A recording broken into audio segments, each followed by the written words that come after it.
Price Lord brothers and sisters.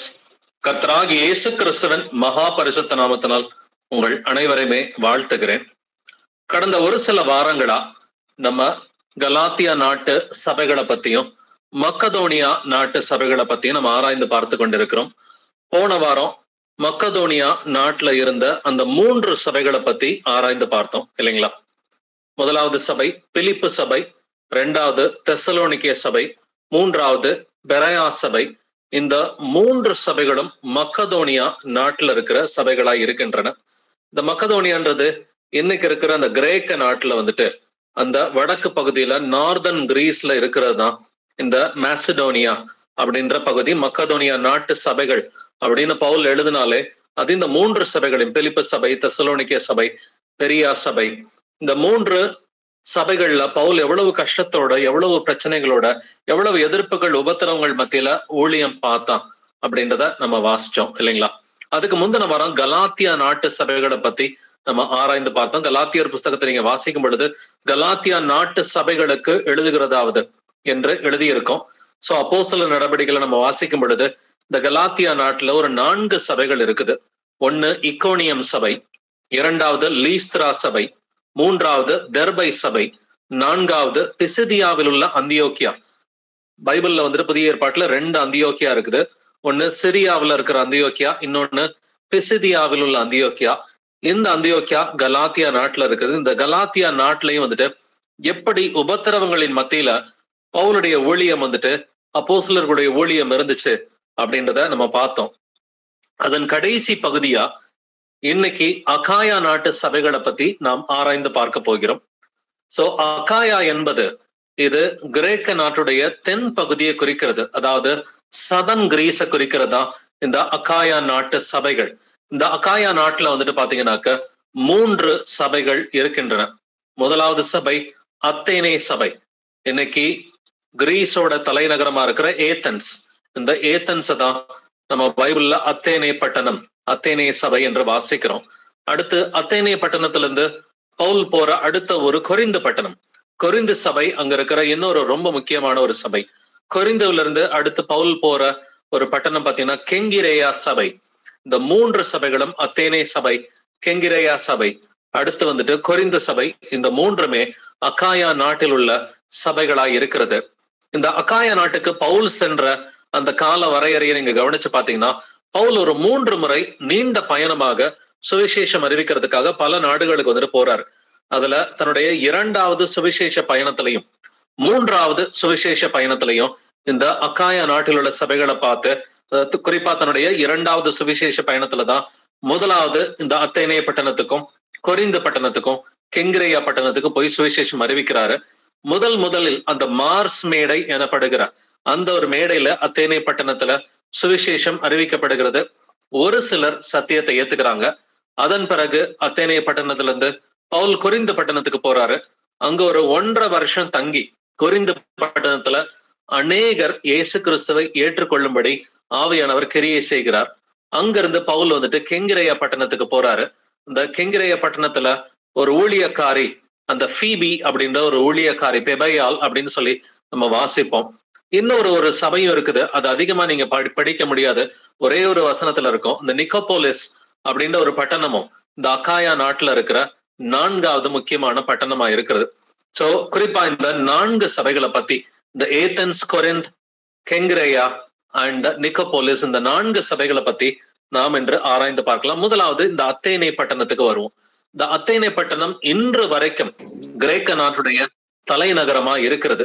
So Pavul இந்த அத்தேனே பட்டணத்துக்கு வர்ற விதமே நீங்க அப்போஸ்தலர் 17ஆம் அதிகாரத்துல வாசிச்சு பாத்தீங்கன்னா, சோ பவுல் முதலாவது மக்கதோனியா நாட்டுக்கு போய் சுவிசேஷம் அறிவிக்கிறார். மக்கதோனியாவுல முதலாவது பிலிப்பு சபைக்கு போறாரு. அங்க உபத்திரவம் வந்தோடனே அங்க இருந்து தெசலோனிக்கேக்கு போறாரு. தெசலோனிக்கேல உபத்திரவம் வந்தோடனே பெரயா நகரத்துக்கு போறாரு. பெரயா நகரத்துல உபத்திரவம் வந்தோடனே அதன் பிறகுதான் அத்தேனே பட்டணத்துக்கு வராரு. இந்த அத்தேனே பட்டணத்துல அங்க மார்க்கெட் பிளேஸ்ல கூட, மார்க்கெட்ல கூட, ஈவன் சந்தை வெளிகள்ல கூட சுவிசேஷம் பவுல் அறிவித்தான் என்று எழுதியிருக்கிறது.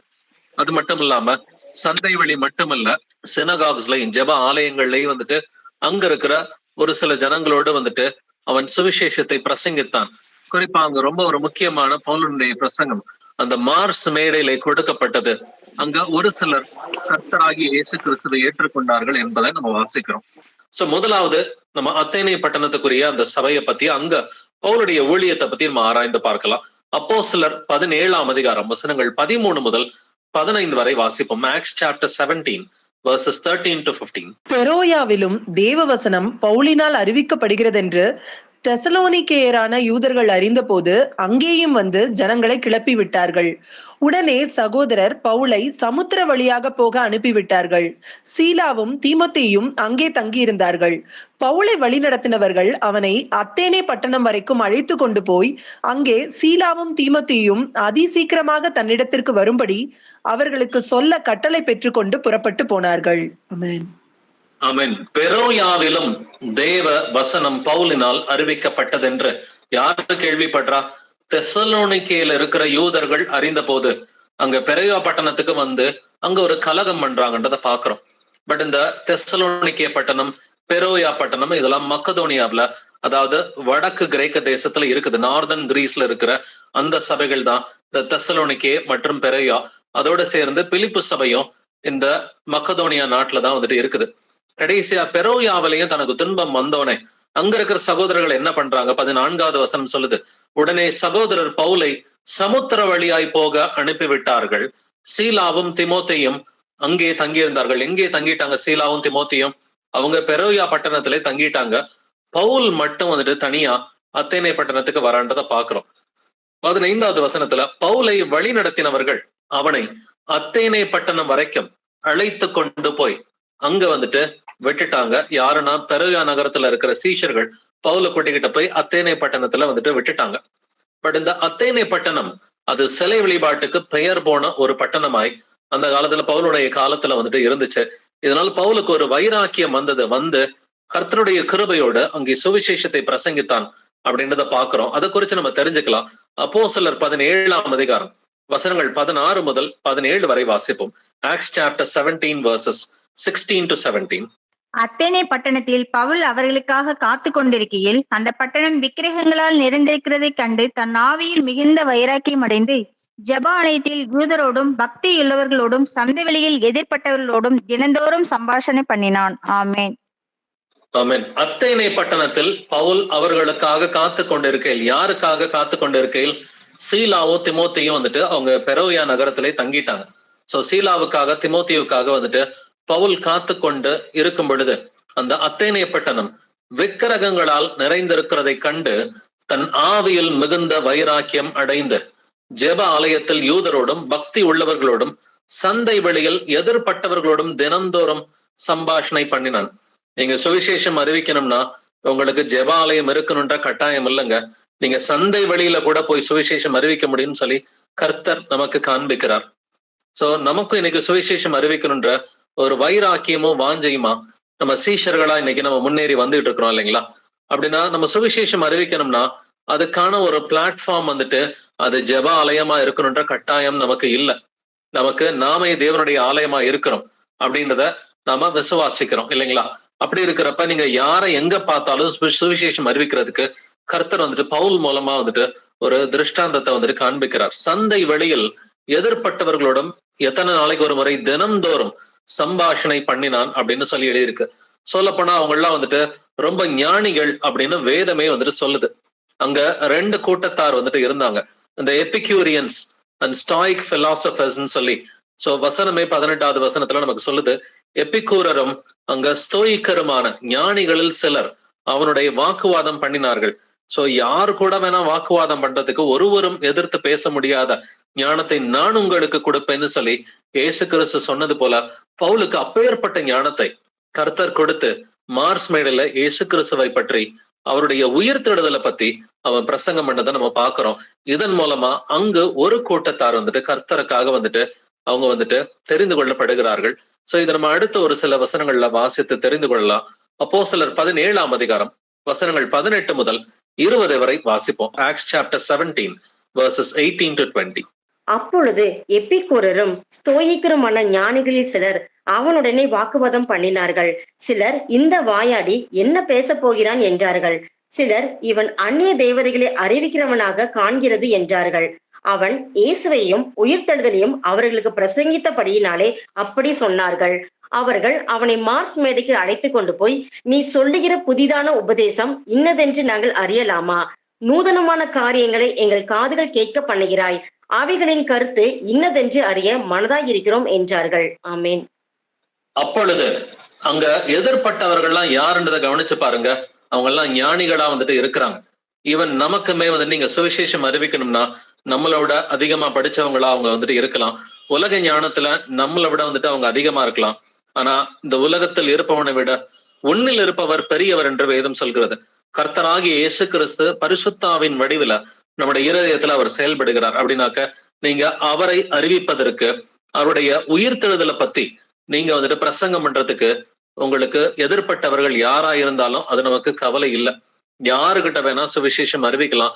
எந்த இடத்துல நீங்க அறிவிக்கணும்னு ஆசைப்பட்டாலும் ஆவியானவர் உங்களோட கூட இருந்து உங்களை வந்துட்டு வழி நடத்துவார்.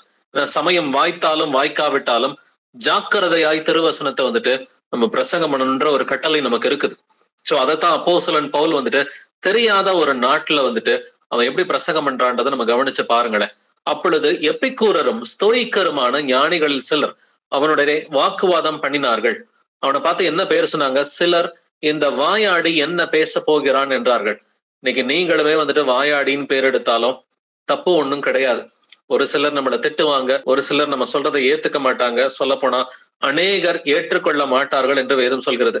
குறிப்பா இந்த கடைசி நாட்களிலே நாம் அறிவிக்கிற இந்த சத்திய சுவிசேஷத்தை அநேகர் ஏற்றுக்கொள்ள மாட்டார்கள் என்றும் வேதம் சொல்கிறது. இருந்தாலும் நமக்கு எதிர்பட்டவர்கள் எப்படிப்பட்டவர்களா இருந்தாலும், நம்மளை விட நல்லா படிச்சவங்களா இருக்கலாம், நம்மளை காட்டில் இந்த உலக ஞானத்துல வந்துட்டு பெயர் பெற்றவர்களா இருக்கலாம். நாம் எதை பற்றி அவர்களுக்கு பிரசங்கிக்கணும்? அவன் இயேசுவையும் உயிர்த்தெழுதலையும் அவர்களுக்கு பிரசங்கித்தபடினாலே இயேசு கிறிஸ்துவ பத்தியும் அவரை உயிருள்ள தேவனாக நாம் காண்பிக்க வேண்டும்.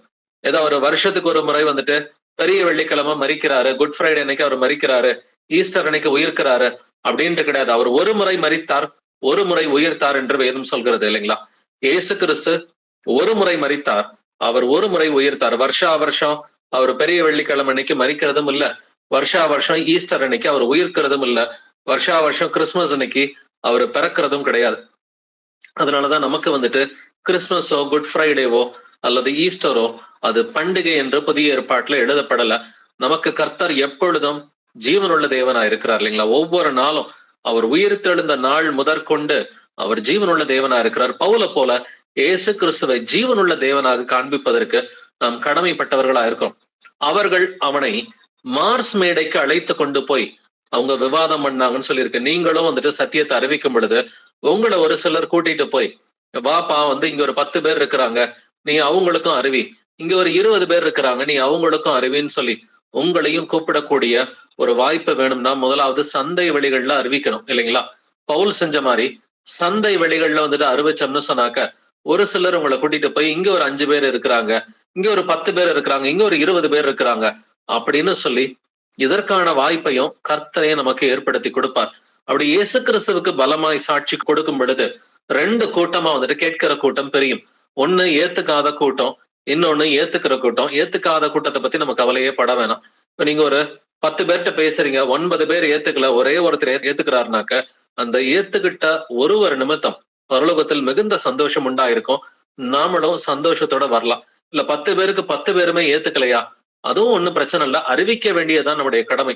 மார்க் 4ஆம் அதிகாரத்துல விதை விதைக்கிற நோமையை பத்தி கர்த்தர் பேசும் பொழுது, அவன் விதையை விதைச்சிட்டு அவன் தூங்கும் பொழுது அவன் அறியாத விதமாய் அந்த விதை முளைக்கும் என்று வேதம் சொல்கிறது. எப்படி? அவன் தூங்கும் பொழுது அறியாத விதமாய் அந்த விதை முளைக்கும். அப்ப விதை என்பது தேவனுடைய வசனம் இல்லைங்களா? விதைக்கிறவன் வசனத்தை விதைக்கிறான் என்று எழுதி இருக்கிறது. அப்ப நீங்க வசனத்தை விதைக்கும் பொழுது நீங்க விதைச்சிட்டு போய் நீங்க தூங்கிருங்க. அவங்க ஏத்துக்கிறாங்களா ஏத்துக்கலையா அதை பத்தி நாம வசனப்படணும் கவலைப்படணும்ன்ற அவசியம் நமக்கு இல்லை. அறிவிக்க வேண்டுவது மட்டும்தான் நம்முடைய கடமையா இருக்கிறது. விளையை செய்கிறவர் கர்த்தர் என்றும் எழுதி இருக்கிறது. அப்படின்னாக்க அறிவிச்சுட்டு யாருமே ஏத்துக்காட்டியும் நமக்கு ஒரு பிரச்சனையும் இல்லை. நமக்கான கூலிய கர்த்தர் 2ஆம் வருகையில வரும் பொழுது நிச்சயமா வந்துட்டு கொடுப்பார். அப்படின்னா இயேசு கிறிஸ்துவை பற்றி நம்ம சுவிசேஷம் அறிவிப்பது ஒவ்வொரு சீஷருக்கும் கடமையா இருக்கிறது. அப்படின்னாக்க ஒவ்வொரு சீஷரா நம்ம இருக்கிறோம். சிதறி போன சீஷர்கள் எங்கும் தெரிந்து பிரசங்கம் பண்ணினார்கள் என்று எழுதியிருக்கிறது. இப்ப சுவிசேஷம் அறிவிக்கிறது யாரோ போதகர்களுக்கு மூப்பர்களுக்கு இவங்களுக்கு மட்டும் கடமை அல்ல. ஒவ்வொரு சீஷனுக்கும் சுவிசேஷம் அறிவிப்பது ஒரு கடமையாகத்தான் இருக்கிறது இல்லைங்களா? அப்படின்னா நம்ம எதிர்பட்டவர்கள் யாரா இருந்தாலும், ஒரு கிறிஸ்தவரை பாக்குறீங்களா, எதிர்பட்டவர் யாரா இருந்தாலும் வந்துட்டு சுவிசேஷம் அறிவிக்க வேண்டியது நமது கடமையா இருக்கிறது. அப்ப பவுல் அறிவிச்சப்ப இந்த அத்தேனே பட்டணத்துல அங்க ஞானிகள் இருந்தாங்க, 2 விதமான ஞானிகள். அந்த எபிக்யூரியன், ஸ்டாயிக் பிலாசபர்ஸ், இப்படிப்பட்ட ஞானிகள் வந்துட்டு இருந்தாங்க. அவர்கள் மத்தியிலையும் வந்துட்டு கர்த்தர் ஞானத்தோட பவுல வந்துட்டு பேச வைக்கிறாரு. எப்படி பேச வைக்கிறாருன்றத ஒரு சில வசனங்களை கவனிச்சு பார்க்கலாம். அப்போஸ்தலர் 17ஆம் அதிகாரம் வசனங்கள் 23 முதல் 25 வரை வாசிப்போம். Acts chapter 17 verses 23 to 25.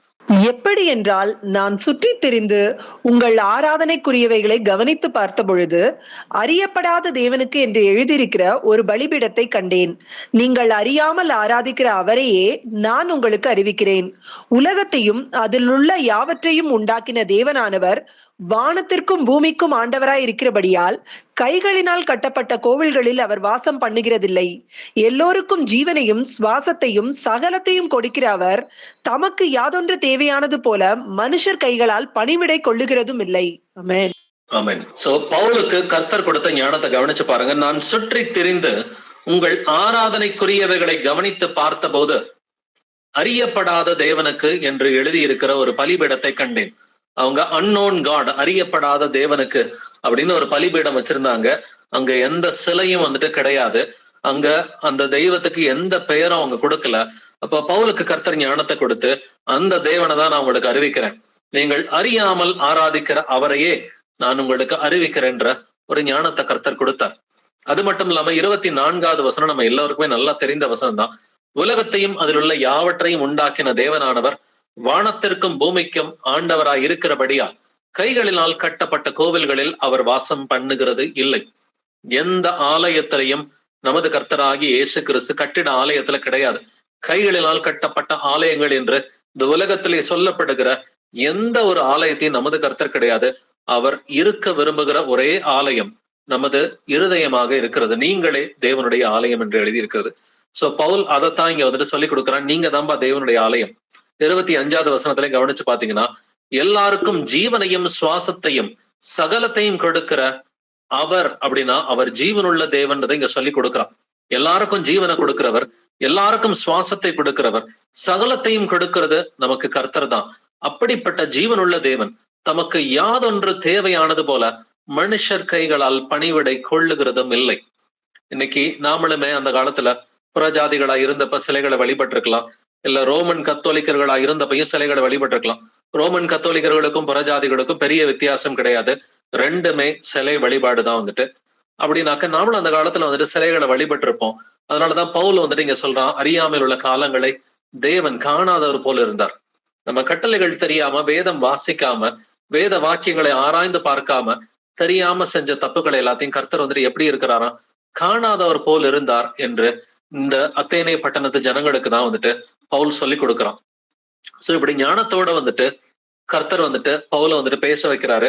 கர்த்தரை எப்படி கண்டுபிடிக்கணும் அப்படின்றதையும் வந்துட்டு ஒரு வசனத்துல கர்த்தர் காண்பித்திருக்கிறார். வாசிக்கலாம். அப்போஸ்தலர் 17:27, ஆக்ட்ஸ் 17:27.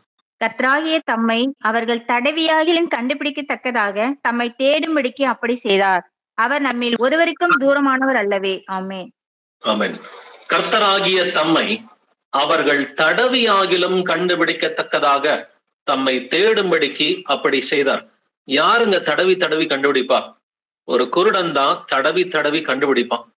நீங்க மத்தேயு 15ஆம் அதிகாரம் படிச்சு பாத்தீங்கன்னா, அவர்களை விட்டு விடுங்கள் அப்படின்னு கர்த்தர் வந்துட்டு சொல்றார். யாருன்னாக்க அந்த பாரம்பரியத்தை கடைபிடிக்கிற பரிசெயர், சதிசெயர், அவர்களை விட்டு விடுங்கள். அவர்கள் குருடராய் இருக்கிறார்கள், குருடருக்கு வழிகாட்டுகிற குருடராய் இருக்கிறார்கள், இருவரும் குழியிலே விழுவார்கள்.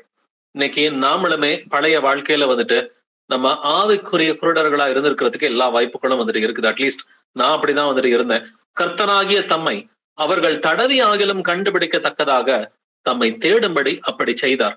அப்படின்னா அவரை எப்படியாவது தடவியாவது நம்ம வந்துட்டு கண்டுபிடிக்கத்தக்கதாக தமக்கான சாட்சிகளை வந்துட்டு அவர் எல்லா காலங்களிலும் வைத்திருக்கிறார். அவர் நம்மில் ஒருவருக்கும் தூரமானவர் அல்லவே. நாம் அறியாமல் இருந்த நாட்கள்ல கூட, சத்தியத்தை அறியாம இருந்த நாட்கள்ல கூட நம்மை போஷித்து இருக்கிறார். நம்ம இன்னைக்கு வரைக்கும் நம்ம ஜீவனோட வந்துட்டு இருக்கிறது கர்த்தருடைய கிருபை.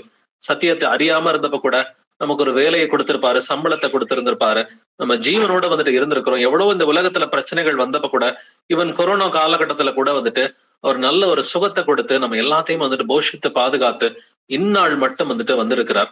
அப்படின்னா கர்த்தர் ஒருவருக்கும் தூரமானவர் அல்ல என்று எழுதியிருக்கிறபடி பவுலுக்கு நல்ல ஞானத்தோட ஆவியானவர் வந்துட்டு பேச வைக்கிறார். அப்போஸ்தலர் 17ஆம் அதிகாரம் வசனங்கள் 29 முதல் 30 வரை வாசிக்கலாம். Acts chapter 17 verses 29 to 30.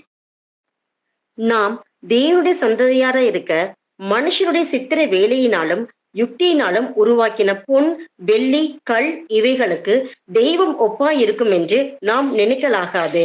அறியாமை உள்ள காலங்களை தேவன் காணாதவர் போல் இருந்தார். இப்பொழுதோ மனம் திரும்ப வேண்டும் என்று எங்குமுள்ள மனுஷர் எல்லாருக்கும் கட்டளையிடுகிறார். ஆமென். ஆமென். நாம் தேவனுடைய சந்ததியாராய் இருக்க, அங்க புறஜாதிகளை பார்த்து பவுல் சொல்ற வார்த்தையை கவனிச்சு பாருங்க. தேவன் யாருன்றது தெரியாத புறஜாதியார் அத்தேனே பட்டணத்தை பார்த்து நாம் தேவனுடைய சந்ததி அப்படின்னு சொல்லி சொல்றான். தேவன் மனுஷன் வந்துட்டு தேவனுடைய சாயலாகத்தான் படைக்கப்பட்டிருக்கிறான். ஆதாமை கர்த்தர் அப்படிதான் படைச்சாரு. அப்ப எல்லோருமே வந்துட்டு தேவனுடைய சந்ததியா வந்துட்டு இருக்கிறாங்கன்றத வந்துட்டு பவுல் தெளிவாவே வந்துட்டு இங்க சொல்லி கொடுக்கிறான். மனுஷருடைய சித்திர வேலையினாலும் யுக்தியினாலும் உருவாக்கின பொன், வெள்ளி, கல் இவைகளுக்கு தெய்வம் ஒப்பாயிருக்கும் என்று நாம் நினைக்கலாகாது. சிலை வழிபாடு செய்யாதீங்க அப்படின்றத மீண்டும் இந்த வசனத்துல சொல்லி கொடுக்கிறான். பட் இருந்தாலும் அறியாமையில் உள்ள காலங்களை தேவன் காணாதவர் போல் இருந்தார். அப்ப நம்ம எல்லாருக்குமே ஒரு ஆறுதல் கொடுக்கிற ஒரு வசனம் தான். நம்ம தெரியாம, கட்டளைகள் தெரியாம, வேத வாக்கியத்தை ஆராய்ந்து பார்க்காம நம்ம எப்பப்பெல்லாம் வந்துட்டு தப்பு பண்ணிருக்கிறோமோ, கர்த்தர் எப்படி இருந்தாரா? அந்த காலங்களை அவர் காணாதவர் போல இருந்தார். ஆனா வேத வாக்கியம் தெரிஞ்சிருச்சு. இன்னைக்கு வேத வாக்கியத்தின் வெளிச்சம் வந்துட்டு ஆவியானவர் நமக்கு கொடுத்துட்டாருன்னு சொன்னாக்க, இப்பொழுதோ மனம் திரும்ப வேண்டும் என்று எங்குமுள்ள மனுஷர் எல்லாருக்கும் கட்டளை இடுகிறார். மனம் திரும்புதல் வந்துட்டு இது ஒரு கட்டளை. எப்பொழுது நமக்கு வேத வாக்கியத்தின் வெளிச்சம் வந்துருச்சுன்னு சொன்னாக்க மனம் திரும்புதல் ஒரு கட்டளையாகவே இருக்கிறது. தெரியாம தப்பு பண்ணாக்க கர்த்தர் மன்னிச்சிருவார். தெரிஞ்சு தப்பு பண்ணாக்க நல்ல சிக்ஷை வந்துட்டு உண்டு. சில சமயம் வந்துட்டு உக்கிர கோபமும் இருக்கும். ஆரம்பத்துல சிறிய சிக்ஷையா மாறுவது, அது பின்னாடி வந்துட்டு பார்த்தாக்க ஒரு பெரிய கோபத்துல போய் வந்துட்டு முடிஞ்சதையும் இப்படிப்பட்ட எக்ஸாம்பிள்ஸை நம்ம பைபிள்லயே வந்துட்டு வாசிக்கிறோம். சோ இப்படியாக கர்த்தர் வந்துட்டு பவுல அத்தேனே பட்டணத்துல பயன்படுத்துறாரு. பட் அவங்க எல்லாம் உலக ஞானத்தை தேடுறவங்களா இருக்கிறாங்க. கிரேக்கர்கள் ஞானத்தை தேடுகிறார்கள், யூதர்கள் வந்துட்டு அவங்க அடையாளங்களை தேடுகிறார்கள் அப்படின்றத நம்ம வாசிக்கிறோம். இந்த உலக ஞானத்தின் மூலமா கர்த்தரை அறியணும்னு நினைச்சா அதுக்கு வாய்ப்பு இல்லை. அதனாலதான் இந்த பட்டணத்துல அநேக ஞானிகள் இருந்தாலுமே இயேசு கிறிஸ்துவை அநேகர் ஏற்றுக்கொள்ளவில்லை. எவ்வளவு ஞானத்தோட அப்போஸ்தலன் பவுல ஆவியானவர் பேச வைத்தாலும் அங்கே அநேகர் வந்துட்டு கர்த்தரை ஏற்றுக்கொள்ளவில்லை அப்படின்றத பாக்குறோம். வாசிக்கலாம். அப்போஸ்தலர் 17:34, Acts 17:34. சிலர் அவனை பற்றி கொண்டு விசுவாசிகள் ஆனார்கள். அவர்களில் மார்ஸ் மேடையின் நியாயாதிபதிகளில் ஒருவனாகிய தியோனீசியு என்பவனும் தாமரி என்னும் பேருள்ள ஒரு ஸ்திரீயும் இவர்களுடனே வேறு சிலரும் இருந்தார்கள். ஆமென். சிலர் அவனை பற்றி கொண்டு விசுவாசிகள் ஆனார்கள். நல்லா அந்த வார்த்தையை சிலர்ன்றதை கவனிச்சு பாருங்க. புதிய ஏற்பாட்டுல நிறைய இடத்துல சிலர் இல்ல அநேகர் அப்படின்றது திரும்ப திரும்ப கர்த்தர் எழுதியிருப்பார். இங்க கொஞ்சம் பேர் தான். சிலர் அவனை பற்றி கொண்டு விசுவாசிகள் ஆனார்கள். அவர்களில் மார்ஸ் மேடையின் நியாயாதிபதிகளில் ஒருவனாகிய, அப்ப அந்த மார்ஸ் மேடையில இருக்கிற நியாயாதிபதிகள் இருக்கிறாங்க. அதுல ஒருவனாகிய அந்த தியோனிசியு, அந்த டயோனிசியஸ் அப்படிங்கிற ஒரு நபரும், அதே போல தாமரி என்னும் பேருள்ள ஒரு ஸ்திரீயும், டமாரஸ் அப்படின்னு சொல்லி இங்கிலீஷ்ல எழுதியிருக்கோம். இந்த இவங்க ரெண்டு பேர், ஒரு சிலர் மட்டும்தான், இவர்களுடனே வேறு சிலரும் இருந்தார்கள். இவங்க குறிப்பிடத்தக்கவர்களா இருந்தார்கள்ன்றத பாக்குறோம். சோ பவுல் இங்க அத்தேனே பட்டணத்துக்கு வந்த அந்த பேக்ரவுண்டு கவனிச்சு பாத்தீங்கன்னா, முதலாவது அந்த கிரேக்க தேசத்துல இருக்கிற, அந்த வடக்கு கிரேக்க தேசத்துல நார்தன் கிரீஸ்ல மாசிடோனியா, அதாவது மக்கதோனியா நாடுன்னு சொல்லி இருக்குது. இந்த மக்கதோனியா நாட்டுல இருக்கிற முதலாவது தலைமையான பிலிப்பு பட்டணத்துக்கு போறான். அங்கே ஒரு பெரிய உபத்திரவம் வருது. அங்க இருந்து தப்பிச்சு தெசலோனிக்கே பட்டணத்துக்கு வரான்.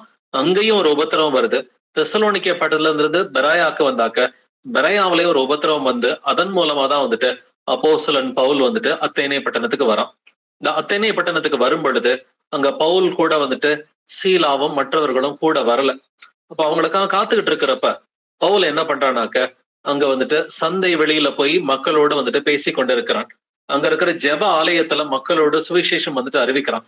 அங்க இருக்கிற எபிக்யூரியன் ஸ்டாயிக் பிலாசபர்ஸ்ட மார்ஸ் மேடையில போய் வந்துட்டு சுவிசேஷம் அறிவிக்கிறான். அறியாத தேவனை பற்றி தான் நான் சொல்லி கொடுக்குறேன்னு சொல்லி நல்ல இவ்வளவு ஞானத்தோட வந்துட்டு பேசி சிலை வழிபாடு தப்பு, இயேசு கிறிஸ்து தான் உயிருள்ள தேவனா இருக்கிறார், அவர் நியாயம் தீர்க்க வருவார் அப்படின்ற நியாய தீர்ப்பை பத்தி எல்லாம் வந்துட்டு பேசினாலுமே இங்கேயுமே ஒரு சிலர் மாத்திரம் தான் வந்துட்டு ஏத்துக்கிறாங்க. அதன் பிறகு அப்போஸ்தலன் பவுல் வந்துட்டு அத்தேனே பட்டணத்துல இருந்து அங்க இருக்கிற அக்காயாவில் இருக்கிற இன்னொரு முக்கியமான நகரமா இருக்கிற கொரிந்து பட்டணத்துக்கு வரான். சொல்லப்போனா அத்தேனே பட்டணம் உலகத்தை பொறுத்த வரைக்கும் பெரிய பட்டணம் தான். ஆனா பைபிளை பொறுத்த வரைக்கும் அத்தேனே பட்டணத்தை காட்டிலும் கொரிந்து பட்டணம் தான் நமக்கு முக்கியமான ஒரு சபையாக நகரமாக இருக்கிறது.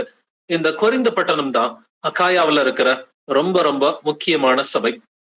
அங்க 3 சபைகள் இருக்குது இந்த அக்காயா நாட்டுல. அந்த அக்காயா நாட்டுல அத்தேனே சபை, அடுத்து கொரிந்து சபை, 3வது கெங்கிரேயா சபை. புதிய ஏற்பாட்டுல இருக்கிற ஒவ்வொரு சபையோட பேரும் பட்டணத்தோட பெயர்ல தான் வந்துட்டு இருக்குது இல்லைங்களா? நீங்க ஒரு 20க்கும் மேற்பட்ட சபைகளை வந்துட்டு புதிய ஏற்பாட்டுல பார்க்க முடியும். அது எருசலேம் சபை, அந்தியோக்கியா சபை, இல்ல வந்துட்டு அத்தேனே பட்டணத்துக்குரிய சபை, கொரிந்து சபை, இல்ல கலாத்தியா நாட்டில் உள்ள சபைகள், இல்ல பிலிப்பு சபையா இருக்கட்டும், தெசலோனிக்கே சபை, பெரையா நகரத்து சபை, வெளிப்படுத்தின விசேஷத்துல இருக்கிற 7 சபைகள், இது எல்லாமே பட்டணத்துடைய பெயர்ல தான் இருக்கும். ஒரு பட்டணத்துல இருக்கிற உண்மை கிறிஸ்தவர்கள் எல்லாருமே அந்த பட்டணத்துக்குரிய பெயர்ல இருக்கிற கிறிஸ்தவர்கள் தான். இப்ப நம்ம திருச்சியில இருக்கிறோம்னா திருச்சி சபை அப்படிங்கிற ஒரு ஆவிக்குரிய சபை தான் இருக்குது திருச்சியில. மத்தது எல்லாமே டூப்ளிகேட் சபைகள். சென்னையில இருக்கிறீங்கன்னா சென்னை சபைன்ற ஆவிக்குரிய சபையில நீங்க வந்துட்டு அவயவங்களா அங்கத்தினர்களா இருக்கிறீங்க. இல்ல நீங்க மதுரையில இருக்கிறீங்க, திண்டுக்கல்ல இருக்கிறீங்க, இல்ல பெங்களூர்ல இருக்கிறீங்கன்னா இது மதுரை சபை, திண்டுக்கல் சபை, பெங்களூர் சபை அப்படின்ற ஆவிக்குரிய பெயர்ல தான் எல்லா சபைகளும் வேதத்தில் எழுதி இருக்கிறது. பட் நமக்கு அத்தேனே பட்டணத்துல இருந்து பவுல் வரதை நம்ம வாசிக்கும் பொழுது இந்த கொரிந்து பட்டணம் இது ரொம்ப ஒரு பணக்கார ஊரா இருக்கு, ரொம்ப ஒரு பெரிய கமர்ஷியல் சிட்டியா தான் இருக்குது. அங்க வந்துட்டு பாவங்கள் நிரம்பி இருக்கிறது, சிலை வழிபாடு நிரம்பி இருக்கிறது. பட் கர்த்தர் பவுல் அங்க ஒரு 1.5 வருஷம் தங்க வைக்கிறார். அத்தேனே பட்டணத்தை போல இது ஒரு ஷார்ட் ட்ரிப் கிடையாது. பவுல் கர்த்தர் வந்துட்டு கொரிந்து பட்டணத்துல முதலாவது அந்த தன்னுடைய 2வது அந்த காஸ்பல் ஒர்க்ல அந்த சுற்றுப்பயணத்துல வந்துட்டு பாத்தீங்கன்னா 1.5 வருஷம் தங்க வைக்கிறார். அங்கதான் 2 முக்கியமான நபர்களை வந்துட்டு பவுல் சந்திக்கிறான். ஒண்ணு அக்கில்லா, அவனுடைய மனைவியா இருக்கிற பிரிஸ்கில்லா. இந்த அக்கில்லா பிரிஸ்கில்லாவை வந்துட்டு சந்திக்கும் பொழுது அவங்களோட சேர்ந்து இவனும் கூடார தொழில் செய்தான் அப்படின்றத பாக்குறோம். அதே போல அங்க ஒரு ஜெப ஆலயத்துல வந்துட்டு பவுல் பிரசங்கம் பண்ணப்ப அங்க எதிர்ப்பு வருகிறது அப்படின்றத பாக்குறோம். பவுல் தங்கி இருந்த வீட்டை பத்தியும் இங்க எழுதி இருக்கிறது வந்துட்டு அங்க யுஸ்து அப்படிங்கிற ஒரு மனிதனுடைய ஜஸ்டிஸ் அப்படின்னுடைய வீட்டுலதான் வந்துட்டு பவுல் தங்கி இருந்தாரு. இன்னொரு கிறிஸ்பு அப்படிங்கிற இன்னொரு ஜெப ஆலய தலைவனை பத்தியும் வந்துட்டு நம்ம வாசிக்கிறோம். சோ இந்த ஊர்ல இருக்கும் பொழுதுதான் கர்த்தர் ஒரு முக்கியமான தரிசனத்தையும் வந்துட்டு கொடுக்கிறார். கர்த்தர் ஒரு பெரிய தரிசனத்தையும் கொடுத்து, நீ கவலைப்படாத, உனக்கு எதிர்ப்புகள் இருக்கும், உனக்கு எதிர்ப்புகள் இருந்தாலும் நான் உன்னோட கூட இருக்கிறேன். இந்த பட்டணத்துல என்னுடைய ஜனங்கள், என்னுடைய பிள்ளைகள் நிறைய பேர் இருக்கிறாங்க, அதனால நீ தாமதிக்காம நீ பிரசங்கம் பண்ணிக்கிட்டே இருன்னு சொல்லி கர்த்தர் பவுலை பலப்படுத்துறது பார்க்கலாம். அதே போலதான் நமக்குமே கர்த்தர் வந்துட்டு பலப்படுத்துவார். எதிர்ப்புகள் மத்தியிலையும் ஒளியும் பார்ப்பதற்கு கர்த்தர் தமது வசனத்தின் மூலமா, இல்ல ஒரு சொப்பனத்தின் மூலமா, இல்ல ஒரு தரிசனத்தின் மூலமா, இல்ல ஒரு சகோதரன் சகோதரி சொல்லுகிற அந்த வேத வாக்கியத்தின் மூலமா நம்மை அவர் எப்பொழுதும் ஆறுதல் செய்கிற தேவனா, விசாரிக்கிற தேவனா தான் இருக்கிறார். சோ இந்த கொரிந்து பட்டணத்துக்குரிய சபையில எப்படி சுவிசேஷம் அறிவிக்கப்பட்டது இதை பத்தி நம்ம கொஞ்சம் தெரிஞ்சுக்கலாம். அப்போஸ்தலர் நடபடிகள் 18ஆம் அதிகாரம் வசனங்கள் 1-3 வரை வாசிக்க கேட்போம். Acts chapter 18 verses 1-3. அதன் பின்பு பவுல் அத்தேனே பட்டணத்தை விட்டு கொரிந்து பட்டணத்துக்கு வந்து யூதர் எல்லாரும் ரோமாபுரியை விட்டு போகும்படி கிலவுதிராயன் கட்டளையிட்டபடியினாலே இத்தாலியாவில் இருந்து புதிதாய் வந்திருந்த பொந்து தேசத்தான் ஆகிய ஆக்கிலா என்னும் நாமமுள்ள ஒரு யூதனையும் அவன் மனைவியாகிய பிரிஸ்கில்லாவையும் அங்கே கண்டு அவரிடத்தில் போனான். அவர்கள் கூடாரம் பண்ணுகிற தொழிலாளிகளாய் இருந்தார்கள். தானும் அந்த தொழில் செய்கிறவன் ஆனபடியினாலே அவரிடத்தில் தங்கி வேலை செய்து கொண்டு வந்தான். ஆமென். ஆமென். பவுல் அத்தேனே பட்டணத்தை விட்டு கொரிந்து பட்டணத்துக்கு வந்து, சோ அத்தேனே பட்டணத்துல இருந்து அடுத்து போற ஊர் பாத்தீங்கன்னா கொரிந்து பட்டணம். அங்க வந்துட்டு யூதர் எல்லாரும் ரோமாபுரிய விட்டு போகணும்னு சொல்லி அந்த கிலவுதியோ ராயன், கிளாடியஸ் சீசர், அவனால ஒரு கட்டளை பிறந்ததுனால சோ முக்கியமான நபர்களா இருக்கிற அகில்லா பிரிசில்லா இந்த தம்பதி வந்துட்டு அவங்களும் வந்துட்டு கொரிந்து பட்டணத்துக்கு வந்திருக்கிறாங்கன்றத பாக்குறோம். சோ பவுல் இந்த சீஷர்களை வந்துட்டு பாக்குறான், அகில்லா பிரிசில்லாவை கண்டு. அவர்கள் கூடார தொழில் செய்ததுனால பவுலுக்கும் கூடார தொழில் தெரியும் அப்படின்றதுனால அவர்களோடு தங்கி வேலை செய்து கொண்டு வந்தான். இது குறிப்பா போதகர்கள் பார்க்க வேண்டிய முக்கியமான ஒரு விஷயம். போதகர்கள் வேலை செய்துதான் சாப்பிட வேண்டும் அப்படின்றதுக்கு இந்த வசனம் மட்டும் இல்ல, அப்போஸ்தலர் 18:3 பவுல் வேலை செஞ்சான்னு சொல்லி எழுதியிருக்குது. அப்போஸ்தலர் 20ஆம் அதிகாரம் 34வது வசனத்திலையும் பவுல் நான் வேலை செஞ்சேன்னு சொல்றான். இதே மாதிரி 1 கொரிந்தியர் 4:12 நான் வேலை செஞ்சுதான் சாப்பிட்டேன் அப்படின்றத வந்துட்டு பவுல் தெளிவாவே வந்துட்டு சொல்லி கொடுக்குறான். அதே போல 1 தெசலோனிக்கர் 2ஆம் அதிகாரத்திலையும் 2 தெசலோனிக்கர் 3ஆம் அதிகாரத்திலையும் பாத்தீங்கன்னா வேலை செஞ்சுதான் சாப்பிட்டேன் அப்படின்றத பவுல் மீண்டும் மீண்டும் சொல்லி கொடுக்குறான். அதே போல பவுல் மட்டுமல்ல, நமக்கு 12 அப்போஸ்தலர்களையும் பார்க்கிறோம். அதுல அநேகர் மீன் பிடிக்கிறவர்களா இருந்தார்கள் அப்படின்றது நமக்கு தெரியும் இல்லைங்களா? இயேசு கிறிஸ்து உயிர்த்த பிறகும் இவர்களில் அநேகர் மீன் பிடிக்க சென்றார்கள் அப்படின்றத நம்ம யோவான் சுவிசேஷத்துல வாசிக்கிறோம். இயேசு கிறிஸ்து வேண்டாம் என்று அவர்களை தடுக்கவே இல்லை.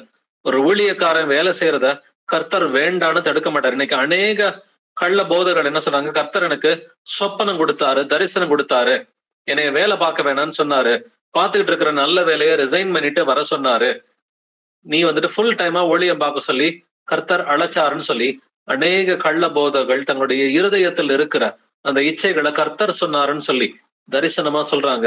வேலை செஞ்சு ஊழியம் பார்க்க சொல்லிதான் கர்த்தர் சொல்லுவார். வேலையை விட சொல்லி கர்த்தர் நிச்சயமா வந்துட்டு சொல்லவே மாட்டார். வேலையை விட சொன்னார்னா ஒரு வேலையை விட்டுட்டு இன்னொரு வேலையை வேணா பார்க்க சொல்லுவார். இந்த வேலைக்கு போக வேண்டாம் மகனே மகளே, நீ அதுக்கு பதிலா இந்த வேலைக்கு மாத்திக்கோ அப்படின்றத சொல்லுவாரு.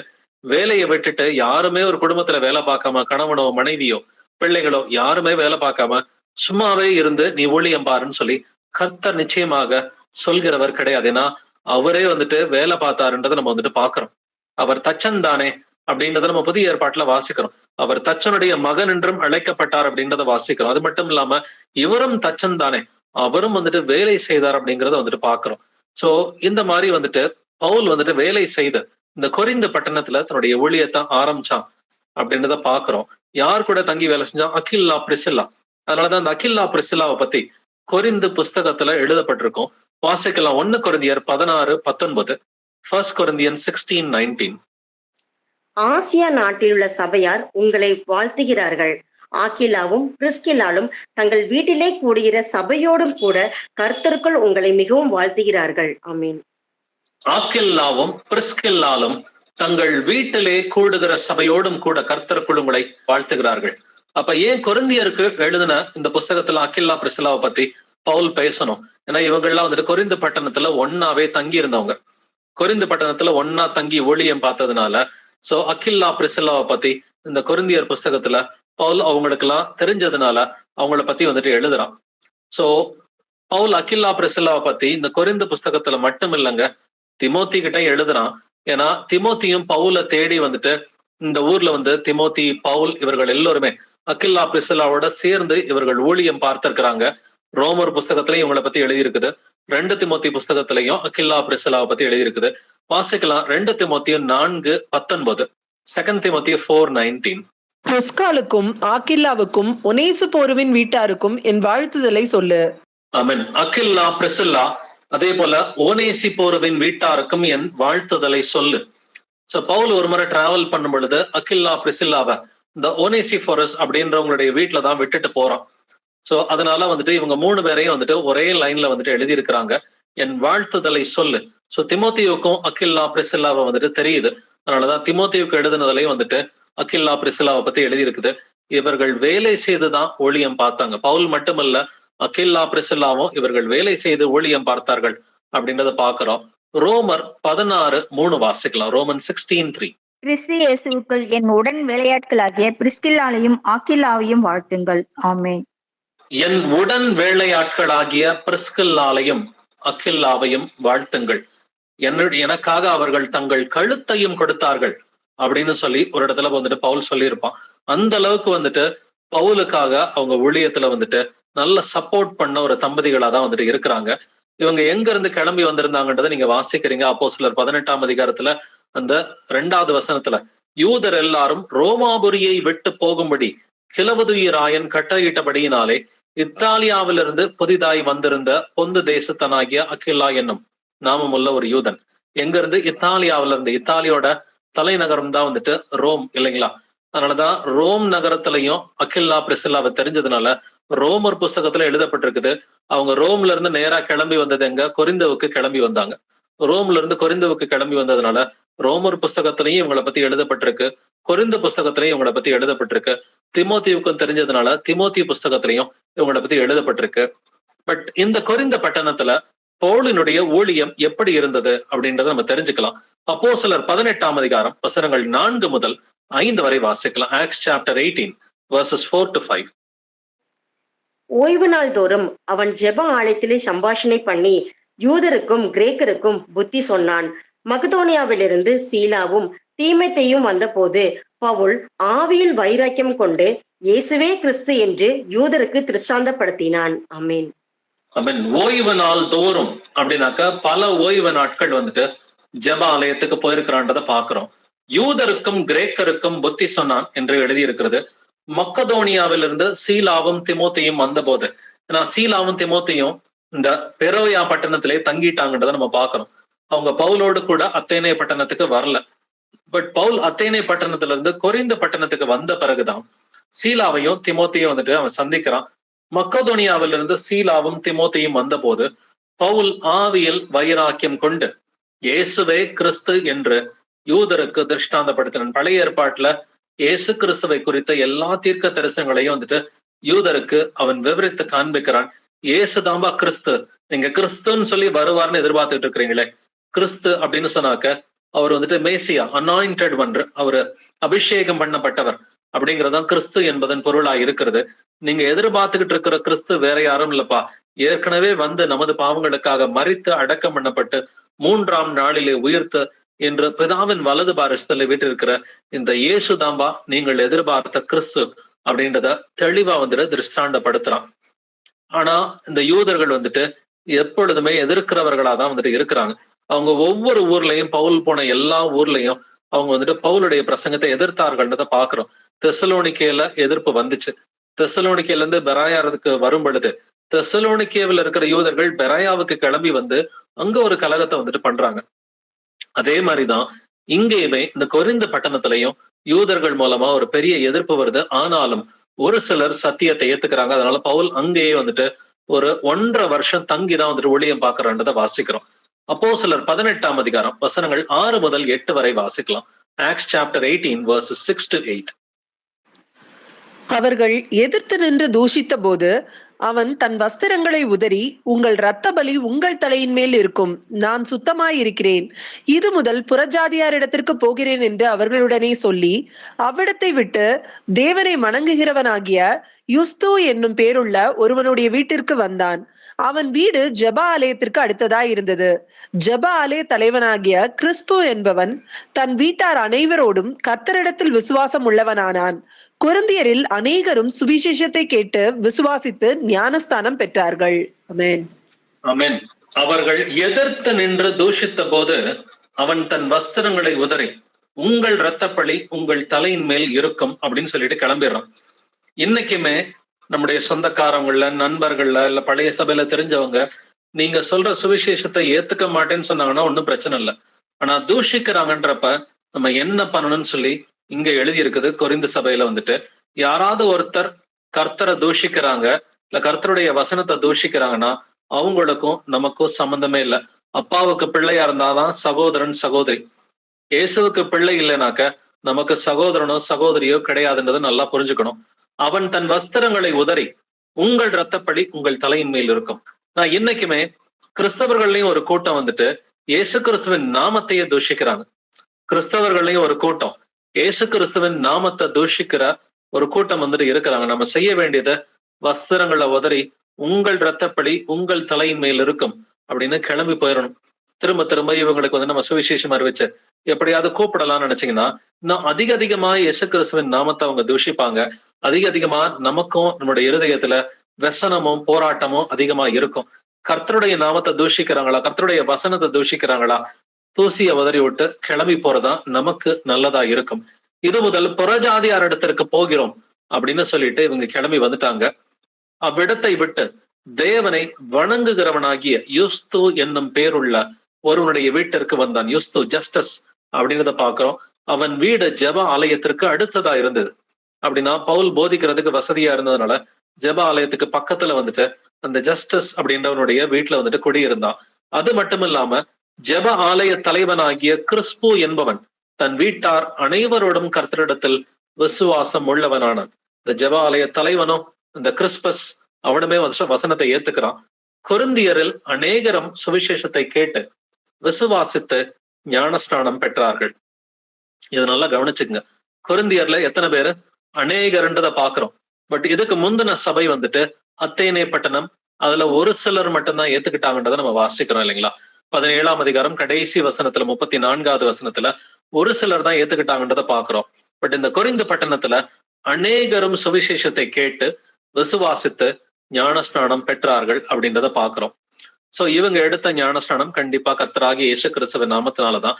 ஏன்னா அப்போஸ்தலர் 19ஆம் அதிகாரத்துல அப்போஸ்தலன் பவுல் கர்த்தராகிய இயேசு கிறிஸ்துவின் நாமத்தினால எபேசு சபையின் சீஷர்களுக்கு ஞானஸ்நானம் கொடுக்கறத பாக்குறோம். அப்போஸ்தலர் 18ல கொரிந்து சபை, அப்போஸ்தலர் 19ல அது எபேசு சபை. சோ எபேசு சபைக்கு இயேசு கிறிஸ்துவின் நாமத்தினால் ஞானஸ்நானம் கொடுத்திருக்கிறான்னா கொரிந்துவிலையும் இயேசு கிறிஸ்துவின் நாமத்தினாலதான் ஞானஸ்நானம் கொடுத்திருக்கிறான். அதுபோல கொரிந்தியர் புஸ்தகத்துல நம்ம வாசிக்கும் பொழுது நான் காயவுக்கும் கிறிஸ்புவுக்கும் அன்றி வேற யாருக்கும் ஞானஸ்நானம் கொடுக்கல அப்படின்றது சொல்றான். அந்த கிறிஸ்பு வந்துட்டு இந்த அப்போஸ்தலர் 18:8 இருக்கிற அந்த ஒரு கிறிஸ்பு தான் வந்துட்டு. சோ அநேகர் ஏத்துக்கிட்டாங்க, அநேகர் ஞானஸ்நானம் பெற்றார்கள் அப்படின்றத பாக்குறோம். அது மட்டும் இல்லாம கர்த்தர் அங்க வந்துட்டு ஒரு விஷன், ஒரு தரிசனத்தையும் பவுலுக்கு கொடுக்கிறாரு. வாசிக்கலாம். அப்போஸ்தலர் 18ஆம் அதிகாரம் வசனங்கள் 9 முதல் 11 வரை. Acts chapter 18 verses 9 to 11. ராத்திரியிலே கர்த்தர் பவுலுக்கு தரிசனமாகி, நீ பயப்படாமல் பேசு, மௌனமாய் இராதே. நான் உன்னுடனே கூட இருக்கிறேன். உனக்கு தீங்கு செய்யும்படி ஒருவனும் உன்மேல் கை போடுவதில்லை. இந்த பட்டணத்தில் எனக்கு அநேக ஜனங்கள் உண்டு என்றார். அவன் 1 வருஷமும் 6 மாதமும் அங்கே தங்கி தேவ வசனத்தை அவர்களுக்குள்ளே உபதேசம் பண்ணி கொண்டு வந்தான். ஆமென். ஆமென். ராத்திரியிலே கர்த்தர் பவுலுக்கு தரிசனமாகி என்ன பேசுறாருன்றதை கவனிச்சு பாருங்க. நீ பயப்படாமல் பேசு, மௌனமா இராதே. ரொம்ப எதிர்ப்புகள் இருந்தாலும் நம்ம செய்ய வேண்டியதை பயப்படாம சுவிசேஷம் அறிவிக்கணுங்க. விசுவாசம் இருந்தா மட்டும் பத்தாது, உங்கள் விசுவாசத்தோட தைரியத்தை சேர்த்துக்கணும்னு சொல்லி 2 பேதுரு முதல் அதிகாரத்துல வாசிக்கிறோம். நீங்க 2 பேதுரு முதல் அதிகாரத்துல வந்துட்டு 5ல இருந்து 10 வசனங்களை வாசிச்சு பாத்தீங்கன்னா அதுல ஒரு சில குவாலிட்டிஸ் நமக்கு சுவிசேஷம் அறிவிக்கிறதுக்கு வேணும் அப்படின்னு எழுதியிருக்குது. உங்கள் விசுவாசத்தோட தைரியத்தையும், தைரியத்தோட ஞானத்தையும், ஞானத்தோட இச்சையடக்கத்தையும், இவைகளோட சகோதர சிநேகம், அன்பு, இதெல்லாம் சேர்த்துக்கிட்டாதான் நீங்க கர்த்தரை அறிகிற அறிவில வளர முடியும். இதெல்லாம் இருந்தாதான் நீங்க கனி கொடுக்க முடியும்னு சொல்லி வேதம் சொல்லுது. அப்படின்னாக்க கர்த்தரும் இதைத்தான் வந்துட்டு பவுலுக்கு சொல்லி கொடுக்கிறார். நீ பயப்படாமல் பேசு, மௌனமாய் இராதே. நான் உன்னுடனே கூட இருக்கிறேன். உனக்கு தீங்கு செய்யும்படி ஒருவனும் உன்மேல் கை போடுவதில்லை. இந்த பட்டணத்தில் எனக்கு அநேக ஜனங்கள் உண்டுன்னு சொல்லி கர்த்தர் அவனுக்கு ஆறுதல் கொடுக்கிறார். அவர் உங்களை விசாரிக்கிற தேவன் அப்படின்றத நம்ம பாக்குறோம் இல்லைங்களா? அவர்களை விசாரிக்கிறவர் ஆகையால் உங்கள் கவலைகளை எல்லாம் அவர் மேல் வைத்து விடுங்கள். சோ அப்பக்கப்ப நம்மளை கம்ஃபர்ட் பண்ற தேவனா தான் இருக்கிறாரு. ஒரு எதிர்ப்பு வரும் பொழுது, உங்களுக்கு உபத்திரவம் ஜாஸ்தி ஆகும் பொழுது கர்த்தர் நிச்சயமா வந்துட்டு உங்களோட கூட இருந்து நிச்சயமா ஆவியில வந்துட்டு கம்ஃபர்ட் நிச்சயமா கொடுப்பாரு. 11வது வசனத்துல அவன் 1 வருஷமும் 6 மாதமும் அங்கே தங்கி தேவ வசனத்தை அவர்களுக்குள்ளே உபதேசித்து கொண்டு வந்தான்.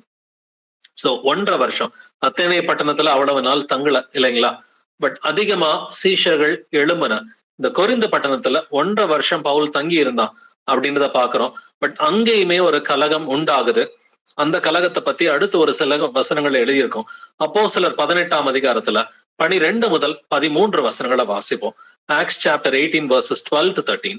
கல்லியோன் என்பவன் அகாய நாட்டிற்கு அதிபதியான போது யூதர்கள் ஒருமனப்பட்டு பவுலுக்கு விரோதமாய் எழும்பி அவனை நியாயாசனத்துக்கு முன்பாக கொண்டு போய், இவன் வேத பிரமாணத்துக்கு விகற்பமாய் தேவனை சேவிக்கும்படி மனுஷருக்கு போதிக்கிறான் என்றார்கள். ஆமென். அவன் கல்லியோன் என்பவன் அகாயா நாட்டிற்கு அதிபதியான போது, அகாயா நாடுனா என்னதுங்க? அங்க அத்தேனே பட்டணம் இருக்குது, கொரிந்து பட்டணம் இருக்கு, கெங்கிரேயா பட்டணம் இருக்கு, நிக்கபோலிஸ் இருக்குது. சோ இந்த பல பட்டணங்களை உடைய அந்த அகாயா நாட்டிற்கே அதிபதியா வந்துட்டு யாரு இருந்தான்? அந்த கல்லியோன் வந்துட்டு இருந்தான். சோ பவுலுக்கு விரோதமா யாரு வந்துட்டு எழும்புனாங்கன்னு பாருங்க. யூதர்கள் ஒருமனப்பட்டு பவுலுக்கு விரோதமா எழும்பி, எல்லா பட்டணத்திலையும் யூதர்கள் தான் பவுலுக்கு விரோதமா எழும்புறாங்கன்றத பாக்குறோம். இன்னைக்குமே நாம அறிவிக்கிற சுவிசேஷத்துக்கு விரோதமா இருக்கிறது யாருன்னு பாத்தீங்கன்னா கிறிஸ்தவர்களும் போதகர்களும் தான் இருக்கிறாங்க. இந்த கள்ள கிறிஸ்தவர்களும் கள்ள போதகர்களும் தான் வந்துட்டு இருக்கிறாங்க. சோ எப்படி ஆதி நாட்கள்ல வந்துட்டு பவுலுக்கும் பர்னபாவுக்கும் அப்போஸ்தலர்களுக்கும் எதிராக அந்த யூதர்கள் வந்துட்டு சத்தியத்தை கடைபிடிக்காத யூதர்கள்னு சொல்லி ஒரு கூட்டம் இருந்தாங்க. அதே மாதிரி இன்னைக்குமே சத்தியம் அறியாத, சத்தியத்தை கடைபிடிக்காத கள்ள போதகர்களும் கள்ள கிறிஸ்தவர்களும் அநேகர் இருக்கிறாங்க.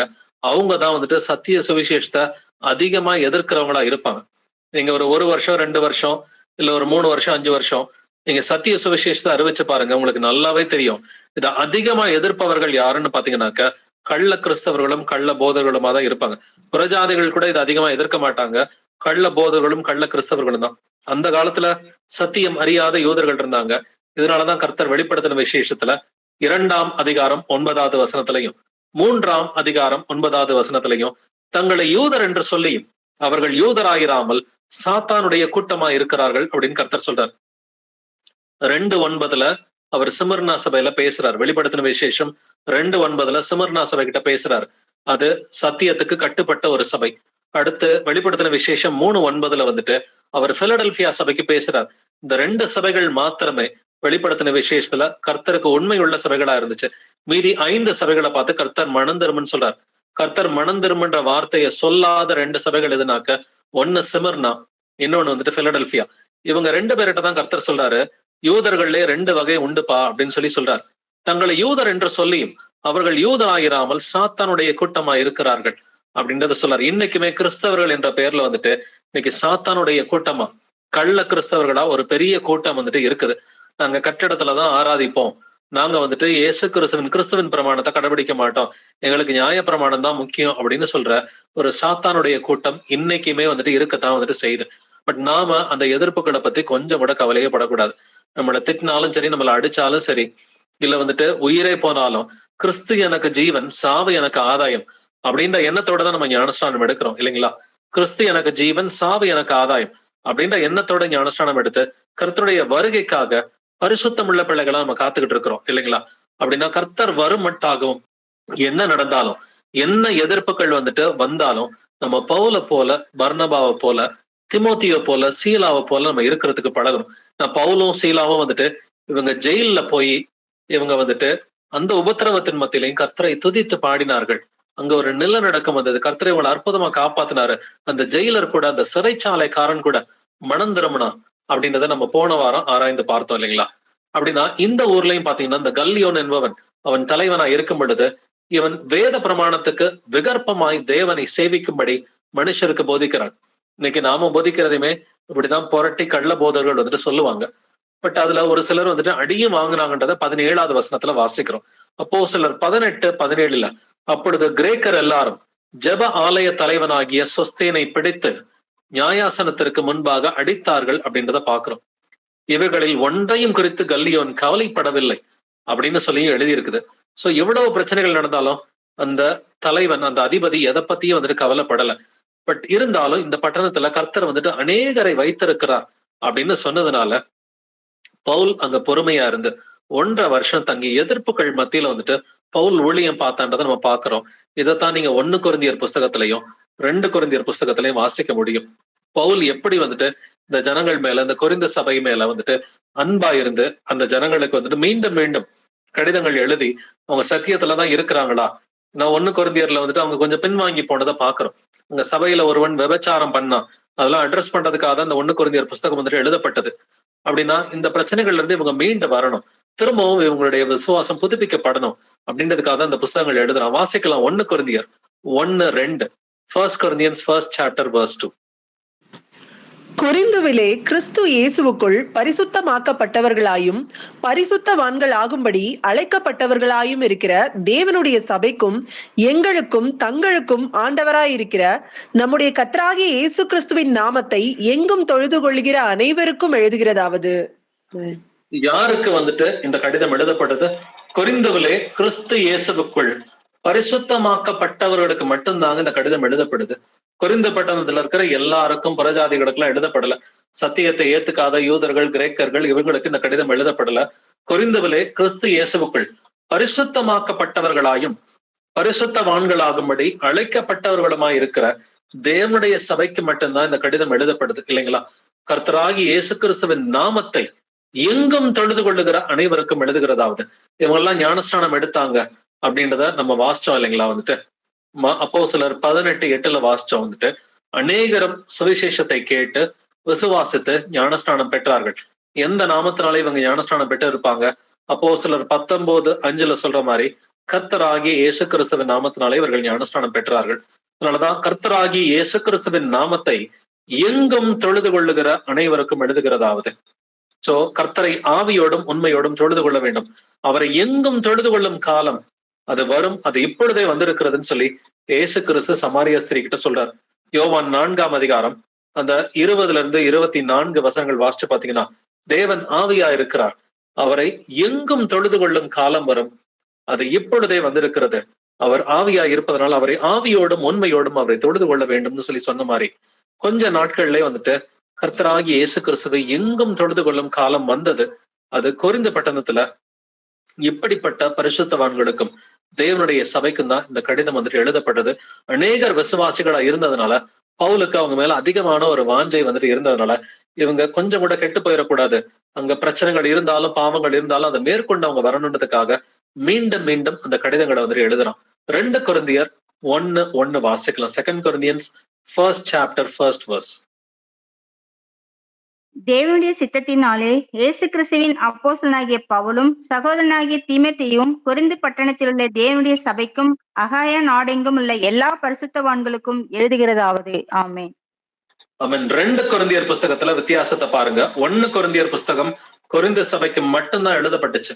பட் 2 கொரிந்தியர் புஸ்தகம் கொரிந்து சபைக்கு மட்டும் எழுதப்படல, அகாயா நாடெங்கும் உள்ள எல்லா பரிசுத்தவான்களுக்கும் எழுதுகிறதாவது. கொரிந்து பட்டணத்தில் உள்ள தேவனுடைய சபைக்கும் அகாயா நாடு எங்கும் உள்ள. அப்ப அகாயா நாட்டுல எந்தெந்த சபையெல்லாம் இருக்குது? நம்ம இப்ப பேசின மாதிரி வந்துட்டு அத்தேனே பட்டணத்துக்குரிய சபை இருக்குது, கொரிந்து பட்டணத்துல இருக்கிற சபை இருக்குது, கெங்கிரேயா பட்டணத்துல இருக்கிற இந்த சபைகள் இருக்குது. இந்த அகாயா நாடு எங்கும் உள்ள சபைகளுக்கு எழுதப்பட்ட புஸ்தகம் தான் இந்த 2 கொரிந்தியர் புஸ்தகம். அப்படின்னா இப்ப நம்ம இந்த கடந்த 3 வாரத்துல தெரிஞ்சுக்கிட்டோம், கலாத்தியா நாட்டுல வந்துட்டு அங்க ஒரு 3 முக்கியமான சபைகள் வந்துட்டு இருந்துச்சு. இக்கோனியம் சபை, இந்த லீஸ்திரா சபை, தெர்பை சபை அப்படின்னு இந்த 3 முக்கியமான சபைகள் இருந்துச்சு. அதே போல மக்கதோனியா நாட்டுல வந்துட்டு ஒரு 3 முக்கியமான சபைகள், பிலிப்பு சபை, தெசலோனிக்கிய சபை, அதே போல பெராயா சபை வந்துட்டு இருந்துச்சு. இப்ப இன்னைக்கு அகாயா நாட்டுல இருக்கிற 3 முக்கியமான சபைகளை வந்துட்டு பார்த்துட்டு இருக்கிறோம். அத்தேனே பட்டணத்துக்குரிய சபை, கொரிந்து சபை, கெங்கிரேய சபை அப்படின்ற இந்த சபைகளை வந்துட்டு பாக்குறோம். இந்த அகாயா நாடு எங்கும் உள்ள எல்லா பரிசுத்தவான்களுக்கும் எழுதப்பட்ட இந்த புஸ்தகம் தான் 2 கொரிந்தியர் புஸ்தகம். நாட்டு சபைகளை பத்தியும் மக்கதோனியா நாட்டு சபைகளை பத்தியும் 2 கொரிந்தியர் புஸ்தகத்துல வந்துட்டு இன்னும் ஒரு இடத்துல எழுதப்பட்டிருக்குது. வாசிக்கலாம். 2 கொரிந்தியர் 9ஆம் அதிகாரம் வசனங்கள் 1 முதல் 2 வரை. 2 Corinthians chapter 9 verses 1 to 2. பரிசுத்தவான்களுக்கு செய்ய வேண்டிய தர்ம சகாயத்தை குறித்து நான் அதிகமாக உங்களுக்கு எழுத வேண்டுவதில்லை. உங்கள் மன விருப்பத்தை அறிந்திருக்கிறேன். அகாயாவில் உள்ளவர்கள் 1 வருஷமாக ஆயத்தமாய் இருக்கிறார்கள் என்று நான் மகதோனியருடனே சொல்லி உங்களை புகழ்ந்தேனே. உங்கள் ஜாக்கிரதை அநேகரை எழுப்பி விட்டதும் உண்டு. ஆமீன். அவன் பரிசுத்தவான்களுக்கு செய்ய வேண்டிய தர்ம சகாயத்தை குறித்து அவன் கொரிந்து பட்டணத்துக்கு எழுதும் பொழுது 2 நாட்டுல இருக்கிற 6 சபைகளை குறித்து பேசுறான். இந்த 2வது வசனத்துல பாத்தீங்கன்னா, உங்கள் மன விருப்பத்தை அறிந்திருக்கிறேன். அகாயாவில் உள்ளவர்கள், இந்த அகாயாவில் உள்ளவர்கள் யாருங்க? இந்த அத்தேனே பட்டணத்துல இருக்கிற பரிசுத்தவான்கள், கொரிந்து சபை மற்றும் கெங்கிரேயா சபை, இந்த 3 சபைகளை தான் அகாயாவில் உள்ளவர்கள் என்று எழுதியிருக்கிறது. அவர்கள் 1 வருஷ காலமாக ஆயத்தமா இருக்கிறார்கள் என்று நான் மக்கதோனியருடனே சொல்லி, அகாயாவில் உள்ளவர்கள்னா நீங்க தான்ப்பா, நீங்கெல்லாம் இந்த அத்தேனே பட்டணம், கொரிந்து பட்டணம், கெங்கிரேயா, நீங்கெல்லாம் ஏழைகளுக்கு உதவி செய்யறதுக்கு 1 வருஷமா நீங்க எல்லாம் ரெடியா இருக்கிறீங்கன்னு சொல்லி நான் மக்கதோனியா நாட்டு சபைகள்கிட்ட சொல்லி இருக்கிறேன். அதாவது பிலிப்பு சபை, தெசலோனிக்கிய சபை, பெரையா சபை, இந்த 3 சபைகள்கிட்ட சொல்லி இருக்கிறேன்ப்பா. அதனால நீங்க ஜாக்கிரதையா இந்த ஏழைகளுக்கு செய்ய வேண்டிய தர்ம சகாயத்தை வந்துட்டு சமநிலை பிரமாணத்தை நிறைவேற்றுங்க. ஏன்னா சமநிலை பிரமாணத்தை பத்தி 2 கொரிந்தியர் 8ஆம் அதிகாரத்துல எழுதப்பட்டிருக்குது. தொடர்ந்து ஏழைகளுக்கு, இந்த பரிசுத்தவான்களுக்கு செய்ய வேண்டிய தர்ம சகாயம் என்று 9ஆம் அதிகாரத்துல எழுதப்பட்டிருக்குது. சோ இந்த கொரிந்து பட்டணம் வந்துட்டு இது சிலை வழிபாட்டுக்கு பெயர் போன பட்டணமா இருந்தாலும் அங்க சத்தியத்தை ஏத்துக்கிறது மட்டும் இல்லாம பரிசுத்தவான்களுக்கு உதவி செய்யற அளவுக்கு இவங்க எல்லாம் விசுவாசத்துல முன்னேறி வந்திருக்கிறாங்க. இந்த ஊர்ல தான் கொரிந்து சபையில பவுல் 1.5 வருஷம் தங்கி ஊழியம் பார்த்தாரு. அந்த 1.5 வருஷம் தங்கினப்ப அகிலா பிரிசிலாவை சந்திச்சு அங்க வந்துட்டு அவங்களோட சேர்ந்து அந்த கூடார தொழில் செய்தான் அப்படின்றதை பாக்குறோம். அங்க அதே போல யுஸ்து என்பவனுடைய வீட்டுல தங்கியிருந்ததை பாக்குறோம். கிறிஸ்பு என்கிற அந்த ஜெப ஆலய தலைவன் அவனும் ஞானஸ்நானம் பெற்றான், மனம் திரும்பினான்றதை பாக்குறோம். வந்துட்டு அங்கேயும் ஒரு எதிர்ப்பு வந்துட்டு வந்ததை வந்துட்டு படிக்கிறோம். இங்க இருந்து புறப்பட்டுதான் பவுல் அடுத்தது வந்துட்டு மற்ற சபைகளுக்கு போறதை வந்துட்டு நம்ம தொடர்ந்து வாசிக்கிறோம். பட் இந்த கொரிந்து பட்டணத்துல ரொம்ப உண்மை உள்ள சீஷர்களை பத்தியும் நம்ம வந்துட்டு பார்த்தோம் இல்லைங்களா? பவுல் மட்டும் இல்லாம இங்க பவுலுக்கு உதவி செய்த அநேகர் வந்துட்டு இருக்கிறாங்கன்றத பாக்குறோம். ஒண்ணு அக்கில்லா பிரிசில்லாவை பத்தி படிச்சோம். அக்கில்லா பிரிசில்லா கொரிந்து பட்டணத்துல கர்த்தருக்கு உண்மை உள்ள சாட்சியா நல்ல ஒரு தம்பதியா வந்துட்டு அங்க கர்த்தருக்காக ஒளியம் பாக்குறாங்க. அதே போல கிறிஸ்பு என்பவனை பத்தி நம்ம பாக்குறோம். இவனும் கர்த்தருக்கு உண்மை உள்ள ஒரு சாட்சியா இருக்கிறான்றத அப்போஸ்தலர் 18:8 வாசிக்கிறோம். காயு என்பவனை பத்தி 1 கொரிந்தியர் 1:14 எழுதியிருக்குது.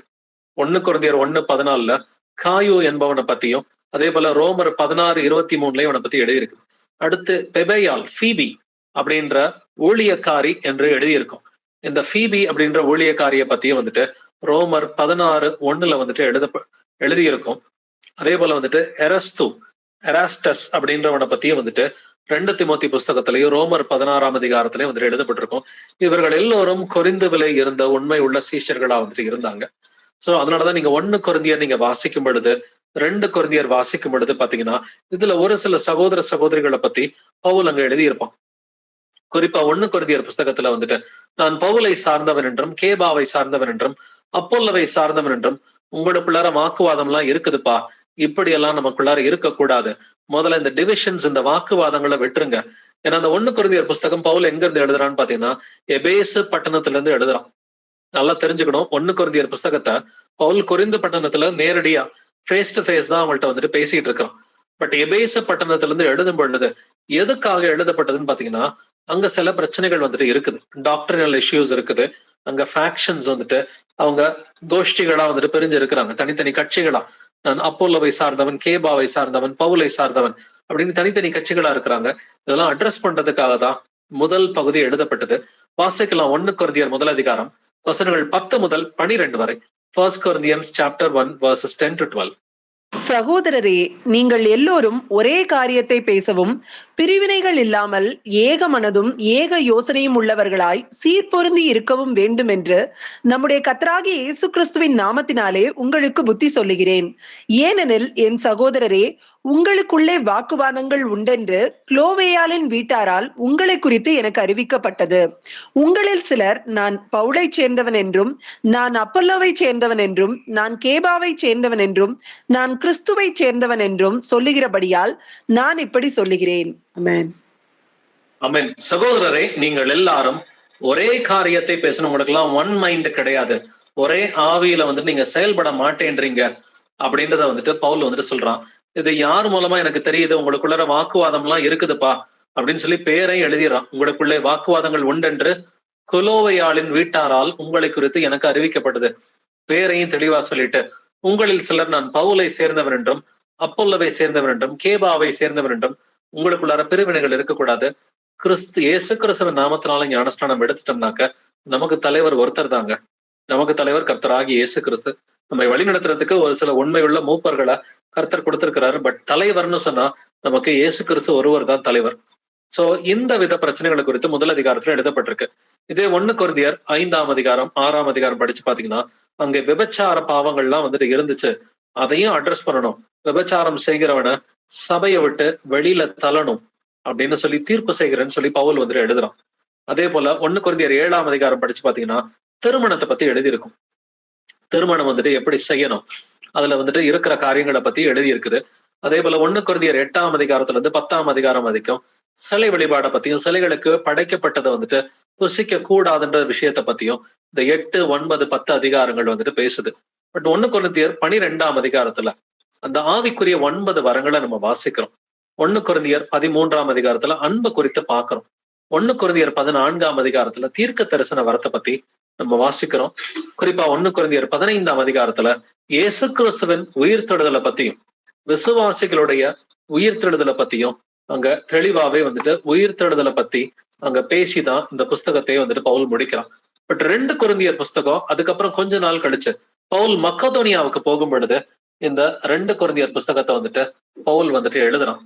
சோ இந்த 2 கொரிந்தியர் புஸ்தகத்துல வந்துட்டு பாத்தீங்கன்னாக்க அந்த 1ஆம் அதிகாரத்துல இருந்து 7ஆம் அதிகாரம் வரைக்கும் மீண்டும் மீண்டும் ஒழுங்கா இருங்கப்பா, கர்த்தருடைய வசனத்துல நீங்க உண்மையா இருங்க அப்படின்றத வந்துட்டு ஒரு 7 அதிகாரத்துல திரும்ப திரும்ப சொல்லிட்டு 2 கொரிந்தியர் 8ஆம் அதிகாரத்திலையும் 9ஆம் அதிகாரத்திலையும் ஏழைகளுக்கு செய்ய வேண்டிய தர்ம சகாயம், பரிசுத்தவான்களுக்கு செய்ய வேண்டிய தர்ம சகாயம், அந்த சமநிலை பிரமாணத்தை பத்தி ஒரு 2 அதிகாரத்துல வந்துட்டு எழுதுறோம். அதுபோல 2 கொரிந்தியர் 12ஆம் அதிகாரத்துல அந்த எனக்கு கொடுக்கப்பட்ட முள் அப்படின்னு சொல்லி பவுல் ஒரு விஷயத்த வந்துட்டு சொல்றான். அதுக்காக ஜெபம் பண்ணியும் கர்த்தர் என்னுடைய கிருபை வந்துட்டு உனக்கு போதும் அப்படின்றத வந்துட்டு சொல்லிடுறாரு. பட் 2 கொரிந்தியர் 11 நீங்க வாசிச்சு பாத்தீங்கன்னா பவுல் தன்னை பத்தி பேசின விஷயங்கள்லாம் இருக்கும். 2 கொரிந்தியர் 11 23 இருந்து 28 வரைக்கும் நீங்க வாசிச்சு பாத்தீங்கன்னா, அவர்கள் கிறிஸ்துவின் ஊழியக்காரரா, நான் அதிகமாய் பிரயாசப்பட்டவன், அதிகமாய் அடிபட்டவன், அதிகமாய் காவல்களில் வைக்கப்பட்டவன், அநேக தரம் மரண அவதியில் அகப்பட்டவன், யூதர்களால் 1 குறைய 40 அடியாக 5 தரம் அடிபட்டேன், 3 தரம் மிலாறுகளால் அடிபட்டேன், 1 தரம் கல் எறியுண்டேன், 3 தரம் கப்பர் சேதத்தில் இருந்தேன், கடலிலே ஒரு ராப்பகல் முழுவதும் போக்கினேன், அநேக தரம் பிரயாணம் பண்ணினேன், ஆறுகளால் வந்த மோசங்கள் அப்படின்னு அடுக்கிக்கிட்டே போறார். 28வது வசனம் வரைக்கும் படிச்சு பாத்தீங்கன்னா பவுல் எந்த அளவுக்கு வந்துட்டு சுவிசேஷத்து நிமித்தமாக கர்த்தராகி இயேசு கிறிஸ்துவுக்காக எந்த அளவுக்கு வந்துட்டு கஷ்டப்பட்டு ஊழியம் பார்த்தான் அப்படின்றத 23 இருந்து 28வது வசனம் வரைக்கும் நம்ம வந்துட்டு வாசிக்க கேட்கிறோம். இதெல்லாம் இந்த அக்காயா நாட்டுல இருக்கிற சபையா இருக்கிற கொரிந்து பட்டண சபைக்கு தான் வந்துட்டு எழுதப்பட்டதா இருக்கிறது. அப்படின்னா நீங்களும் சுவிசேஷம் அறிவிக்கும் பொழுது எதிர்ப்புகள் வரலாம். ஆனா உங்களுக்கு கொரிந்து பட்டணத்துல பவுலுக்கு வந்துட்டு நிறைய பேர் விசுவாசிக்கத்தக்கதாக ஒரு பெரிய சப்போர்ட்டை கர்த்தர் கொடுத்தாரு. அதே மாதிரி நமக்கும் இன்னைக்கு பெரிய ஆறுதலை கர்த்தர் கொடுத்திருக்கிறார். நம்ம செல்கிற எல்லா பட்டணங்கள்லயும் வந்துட்டு கர்த்தர் உண்மையுள்ள சீஷர்களை அவர் வச்சிருக்கிறார், உண்மையுள்ள பிள்ளைகளை. அது தமிழ்நாட்டுல இருக்கிற எந்த பட்டணமா இருக்கட்டும், இல்ல வந்துட்டு கர்நாடகாவா இருக்கட்டும், இல்ல ஈவன் இன்னும் வெளியூர்கள்லயும் வந்துட்டு அநேக பட்டணங்கள்ல கர்த்தர் தனக்கு உண்மையுள்ள சாட்சிகளை இன்றும் தனக்காக வைத்து கொண்டுதான் வந்துட்டு இருக்கிறார். சோ இந்த கொரிந்து பட்டணத்துக்குரிய அந்த சாட்சியத்தை பார்த்தோம். கடைசியா ஒரு சில வசனங்கள் தான் இந்த கெங்கிரேயாவை பத்தி இருக்கும், அதிகமா இல்ல. இந்த கடைசியா கெங்கிரேயா சபையை பத்தி நம்ம வந்துட்டு தெரிஞ்சுக்கிட்டு எனக்கான பைபிள் ஸ்டடியை முடிக்கலாம். அப்போஸ்தலர் நடவடிக்கைகள் 18ஆம் அதிகாரம் வசனங்கள் 18 முதல் 19 வரை வாசிக்கலாம். Acts chapter 18 verses 18 to 19. பவுல் அநேக நாள் அங்கே தரித்திருந்த பின்பு சகோதரத்தில் உத்தரவு பெற்றுக்கொண்டு தனக்கு ஒரு பிரார்த்தனை உண்டாயிருந்தபடியினால் கெங்கிரேயா பட்டணத்தில் தலச்சவரம் பண்ணிக்கொண்டு சீரியா தேசத்துக்கு போக கப்பல் ஏறினான். பிரிஸ்கில்லாவும் ஆக்கில்லாவும் அவனுடனே கூட போனார்கள்.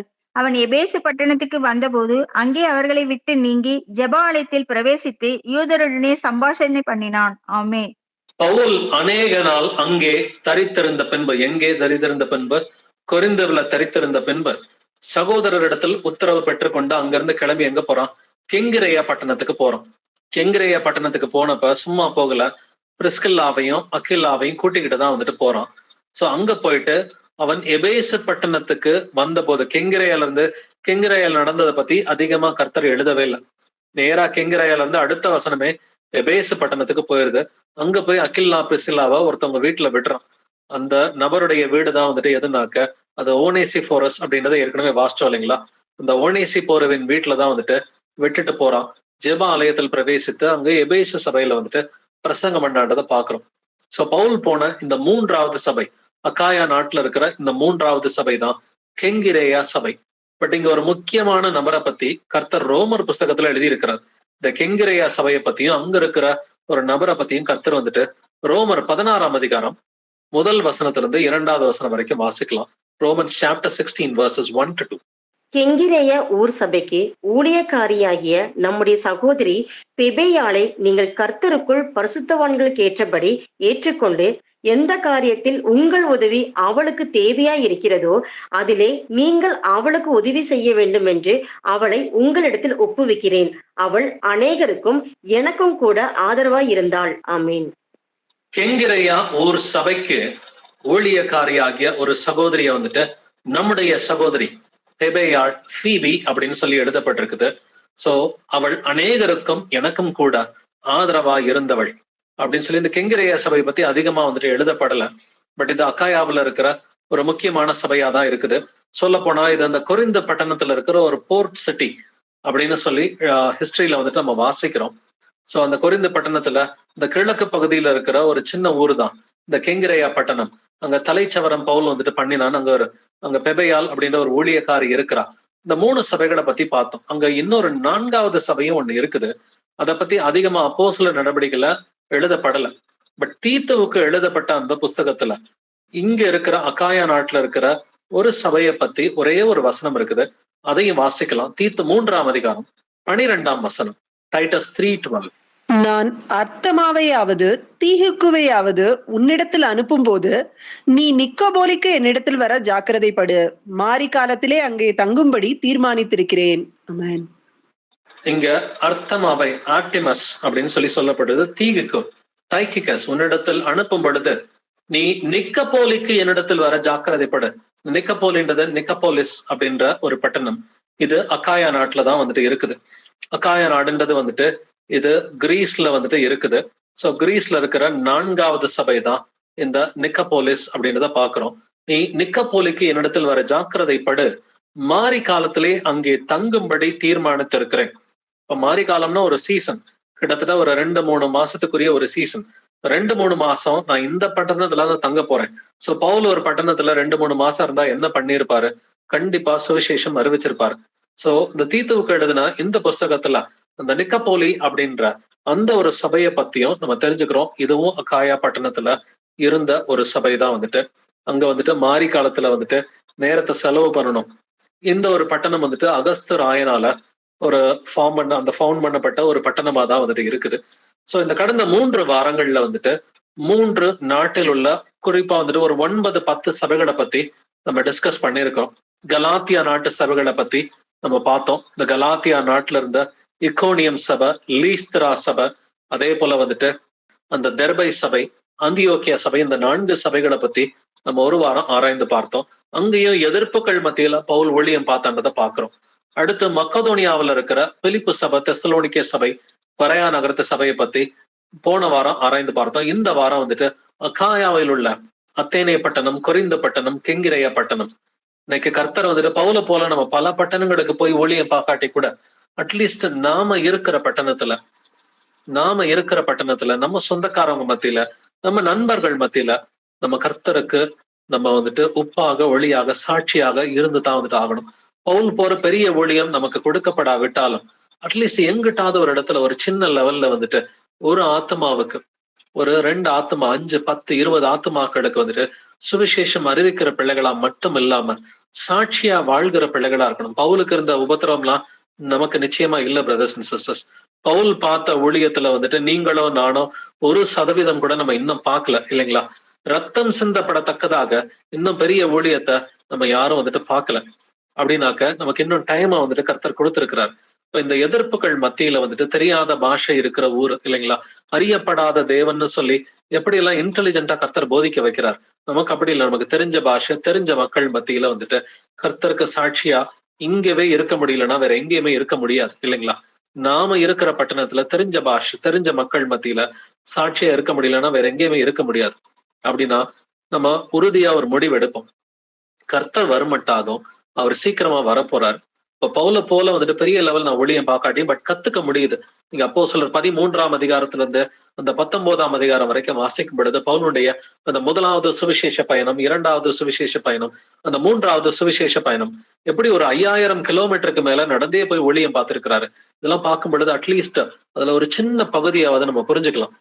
கர்த்தருக்காக வந்துட்டு ஏதாவது ஒரு காரியத்தை செய்யணும் அப்படின்னு சொல்லி நம்மளை சுற்றி இருக்கிறவங்களுக்கு மனிதர்களை பார்க்க வேண்டாம். வந்துட்டு மனிதர்கள் வந்துட்டு பிரியப்படுத்தணும்னு பார்த்தோம்னா கர்த்தருக்கு ஊழியக்காரர்களா நம்ம இருக்கவே வந்துட்டு முடியாது.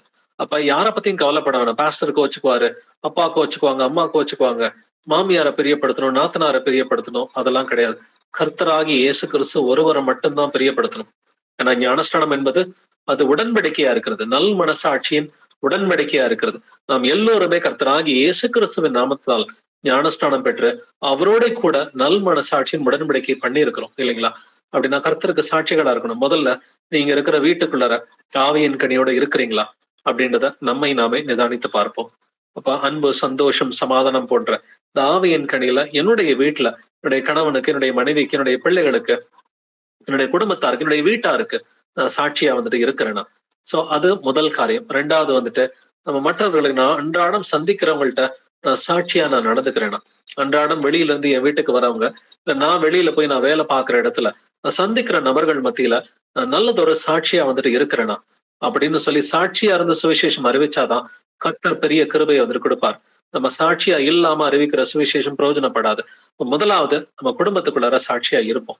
இரண்டாவது வந்துட்டு நம்ம வெளியில கர்த்தராகி இயேசு கிறிஸ்துவை நீங்க அறிவிச்சீங்கன்னு சொன்னாக்க கர்த்தர் உங்களோட கூட இருந்து கிரியை நடப்பிப்பார். அவர் அற்புதங்களை செய்வார், அடையாளங்களை செய்வாரு. ஒவ்வொரு விசுவாசியும் பேய்களை ஓட்டி நோய்களை குணமாக்கி பெரிய அற்புதங்கள் அடையாளங்கள் செஞ்சு கர்த்தருக்கு வந்துட்டு பலமான சாட்சிகளாய் நம்ம நிச்சயமா இருக்க முடியும். ஏன்னா இந்த உலகத்தில் இருப்பவனை விட உன்னில் இருப்பவர் பெரியவர் என்று வேதம் சொல்கிறது. இப்ப கர்த்தராகி இயேசு கிறிஸ்துவின் ஆவி உங்களுக்குள்ளார இருக்குதுன்னு சொன்னாக்க ஒருவரும் எதிர்த்து பேச முடியாத ஞானத்தை நான் உங்களுக்கு கொடுப்பேன்னு சொன்னார். பேசுகிறவர்கள் நீங்கள் அல்ல, பிதாவின் ஆவியானவரே உங்களிலிருந்து பேசுகிறார் என்று வேதம் சொல்கிறது. இப்ப மார்ஸ் மேடையில நின்று அந்த அளவுக்கு வைராக்கியமா வந்துட்டு பவுல பிரசங்கம் பண்ண வச்ச கர்த்தர் உங்களையும் என்னையும் நிச்சயமா வந்துட்டு பேச வைப்பார். அப்படின்னா அதுக்கு தேவை வந்துட்டு பவுல் ஆவியிலே வைராக்கியம் கொண்டுன்றதை வாசிச்சோம் இல்லைங்களா? அதே மாதிரி ஆவியில ஒரு வைராக்கியம் வந்து நம்ம எல்லாருக்குமே வேணும். என்ன நடந்தாலும் நான் வசனத்தை விட்டு பின்வாங்கி போக மாட்டேன். என்ன நடந்தாலும் இந்த உலகத்தின் காரியங்களுக்காக, இந்த உலகத்தின் இந்த இச்சைகள் மாம்சத்துக்காக நான் கர்த்தருடைய வசனங்களை விட்டே கொடுக்க மாட்டேன் அப்படின்ற அந்த ஆவியில ஒரு வைராக்கியம் வேணும். யாரை பார்த்தாலும் இயேசு கிறிஸ்துவை பத்தி அவருடைய வசனங்களை பத்தி பேசணும் அப்படின்ற ஒரு தாகத்தை வந்துட்டு வளர்த்துக்கிட்டோம்னு சொன்னாக்க ஆவியானவர் உங்களுடனே கூட இருந்து கிரியை நடப்பிப்பார். இந்த 2 பேதுரு முதல் அதிகாரத்துல 5-10 வசனங்கள்ல ஒரு 8 குணாதிசயங்களை பார்க்கிறோம். அந்த 8 குணாதிசயங்கள்ல பாத்தீங்கன்னா முதல்ல விசுவாசம் வேணும், ரெண்டாவது வந்துட்டு தைரியம் வேணும்.